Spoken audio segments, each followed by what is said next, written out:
Oi, macumbeiro, oi, macumbeira, oi para você que não é nem macumbeiro e nem macumbeira, mas que está me seguindo porque gosta do que eu estou falando. Sou o Newton Almeida, sacerdote do Centro Espírita João Vicente, um terreiro de Umbanda que fica no Rio de Janeiro, Zona Sudoeste, bairro de Senador Camará, promovendo este ciclo de estudos sobre mitos africanos. Estamos falando hoje sobre o mito de Nanã.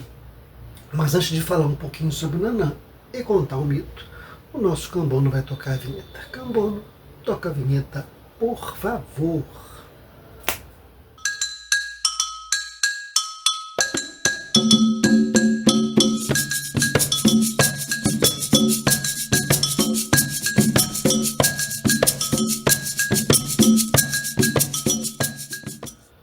Cambano tocou a vinheta e o livro que a gente usa para esses estudos é esse livro aqui, Mitologia dos Orixás, do Reginaldo Prandi. A editora é a Companhia das Letras. No vídeo passado eu falei um pouquinho sobre Nanã, vai aparecer por aqui, eu nunca sei onde aparece, que Nanã é o orixá mais antigo, o orixá mais velho do panteão africano. Nanã originalmente pertencente à cultura Jeje, que veio lá do Daomé, e aí migrou para o panteão Iorubá por espólio de guerra, guerra intertribal, migração, vários foram os motivos que os orixás migraram, os Voduns migraram para o panteão Iorubá e se encaixaram aí, né, como orixás. Nanã, que era uma deusa reverenciada como a deusa principal, né? Ela não entrou como uma deusa suprema, entrou como mais um orixá, mãe de Omulu, de Ossan, Oxumari e Iauá. Nanã é uma senhora de sabedoria. Nanã é um orixá que traz um enredo muito grande com a morte. Tá? Nanã é a própria morte. Nanã, ela rege o portal, e no mito de hoje a gente vai falar sobre um quarto onde ela guarda os eguns. Quem são os eguns? Espíritos desencarnados, tá? Que não tem um papel, né, de um ancestral. Ele é simplesmente um espírito que desencarnou, tá? E que está controlado pelo poder de Nanã. Vamos ao mito. Nanã era tida como uma senhora, tá? Uma pessoa que fazia a justiça, ela aplicava a justiça. As pessoas procuravam Nanã por pendências e ela solucionava aquelas questões, tá? Porém, a justiça que Nanã fazia era uma justiça que ela não era imparcial, ela era tendenciosa. Quando havia pendências entre um homem e uma mulher, Nanã sempre tendia a resolver de modo que favorecesse somente as mulheres. Os homens, às vezes, ela nem escutava. Ela só dava ouvidos às queixas das mulheres e aplicava o castigo nos homens. Como que era o castigo que ela aplicava? Ela mandava prender o homem e colocava no quarto dos eguns. Soltava os eguns perturbavam aquela pessoa, perturbavam. Quando ela achava que ele estava bem perturbado, tinha sido bem castigado, ela prendia os eguns de novo, que ela controlava eles, e mandava soltar os homens. Tá? Esse era o castigo que ela aplicava. Isso gerou muita insatisfação. Os homens não estavam se sentindo representados por Nanã, porque ela só tendia para o lado feminino.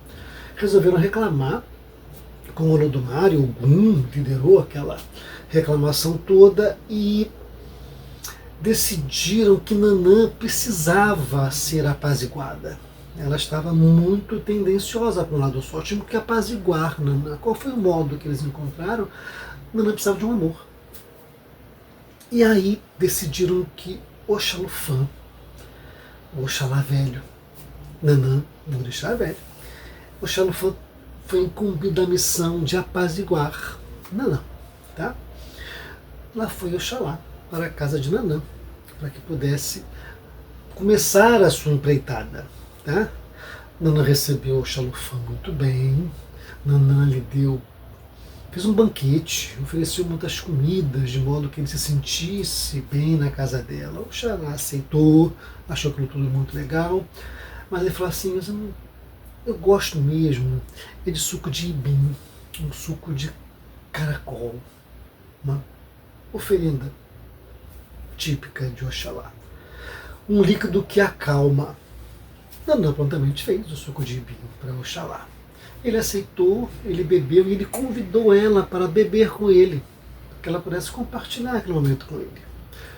Ela aceitou, ela bebeu o suco de ibim com Oxalá. E o suco tem propriedades calmantes. E ela ficou mais calma, ela foi se permitindo ficar mais calma. Tá? E com isso Oxalá foi ficando e eles foram, né, se entendendo, se apaziguando. Ele dava conselhos, ela ouvia, ela estava realmente mudada. Um belo dia chegou uma senhora para reclamar do marido, ela ouviu, mas por pedido de Oxalá ele falou assim, escute também o marido dela. E ela ouviu o marido e ela viu que não precisava, naquele caso específico, de um castigo com os eguns. E ela começou então a ficar modificada. E ela foi mostrando, ela foi se entendendo, se harmonizando com Oxalá, foi mostrando a casa, foi mostrando os segredos dela, até que um dia ela permitiu ele ver o quarto dos eguns e ver como ela comandava os eguns. Até então todo o controle estava com ela. Um belo dia ela precisou sair. E ela saiu de casa. Oxalá se aproveitou da ausência dela. Vestiu as roupas de Nanã. Foi ao quarto dos eguns. Os eguns pensaram que era Nanã e ele começou a dar ordens, a comandá-los. Ele viu que os eguns os obedeciam. E ele pegou e falou assim, a partir de hoje vocês vão obedecer ao marido de Nanã. E assim ficou o pacto. Quando Nanã voltou de onde ela tinha ido, Oxalá contou para ela o que tinha acontecido. Ela não podia mudar o efeito do feitiço que ele fez, mas ela acrescentou, então a partir de hoje você só usará roupa de mulher, porque os eguns só atendem a quem usa saia. E a partir daí Oxalá se explica por que ele recebe comidas femininas, Oxalufã se veste, né, com roupas, com saias, como se fossem chás femininos, usa aquele chorão, a própria quartinha dele tem 2 alças, enfim, é o orixá masculino, mas com um culto, com oferendas características femininas. E acabou o nosso mito. O que esse mito está falando? Individuação. Processo de apaziguar, de harmonizar conteúdos. Vamos lá começar? Nanã era uma pessoa imparcial. A justiça dela, ela aplicava justiça? Aplicava, mas não era muito tendenciosa, isso trazia sofrimento. Quando você é uma pessoa dogmática, que você só vê um lado, só escuta você mesmo, não permite, né, a visão, ampliar o teu horizonte, você sofre. Então todos esses personagens desse mito são uma pessoa só, aquela pessoa dogmática que acaba sofrendo. Aquele quartinho dos eguns é onde você guarda todas as suas mágoas, todos os seus preconceitos, todas as suas dúvidas, todas as suas raivas, tudo aquilo que você tenta controlar, mas em uma hora você solta em cima de alguém, porque uma pessoa que é dogmática, uma pessoa que não troca figurinha, ela acaba ficando uma pessoa muitas vezes rancorosa. Então, cuidado com o dogmatismo, cuidado com a visão unilateral, passe a ouvir, né, todos os lados. Toda a situação tem pelo menos 3 lados, né?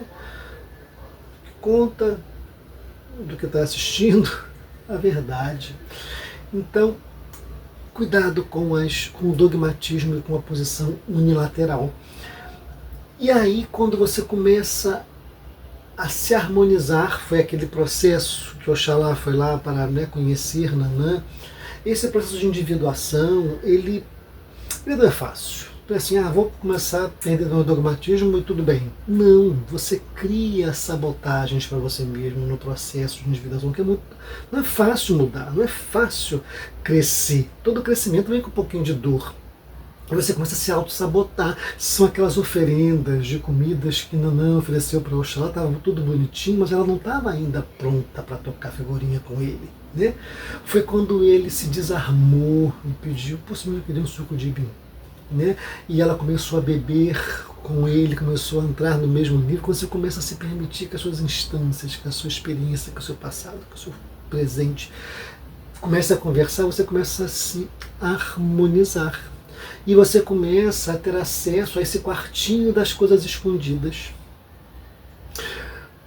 Nanã representa o lado inconsciente, o feminino é muito ligado ao inconsciente, o masculino, Oxalá, ao lado consciente. Quando Nanã se ausentou, Oxalá ficou sozinho, significa que o inconsciente diluiu um pouco a barreira e o consciente conseguiu penetrar nos seus segredos, para conhecer, para ter domínio, para não ter repressão. Enquanto os eguns ficavam no quarto presos, era repressão. Quando você se permite conhecer as tuas sombras e conhecê-las, você começa a dominá-las, porque você não elimina a sombra, você domina, você conhece. E foi isso que Oxalá fez quando ele começou a ter essa conversa, essa harmonização de conteúdos, quando ele se vestiu de mulher, de Nanã, e ele foi lá e começou a dar comandos, ele estava entrando em sintonia com as áreas da personalidade que ele não se permitia conhecer.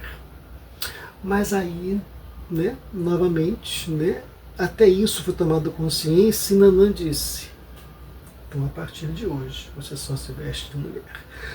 Nossas decisões, nossas ações, nossos desejos e vontades muitas vezes geram consequências que são irreversíveis. E o processo de individuação é irreversível. Você não volta atrás. Quando ela falou, a partir de hoje você vai se vestir de mulher, quer dizer que quando você muda, quando você cresce, você não consegue voltar para trás. É isso. Esse mito é um mito muito bonito, é um mito muito esclarecedor do nosso processo de crescimento interno. E Oxalá e Nanã representam de uma maneira muito legal, muito bacana, essas várias pessoas dentro de nós se harmonizando. Começamos lá, fechados em nós mesmos, dogmáticos, e terminamos apaziguando e harmonizando conteúdos. É isso. Boa reflexão para você. A gente se vê no próximo mito. Tchau. Salu, Bananã!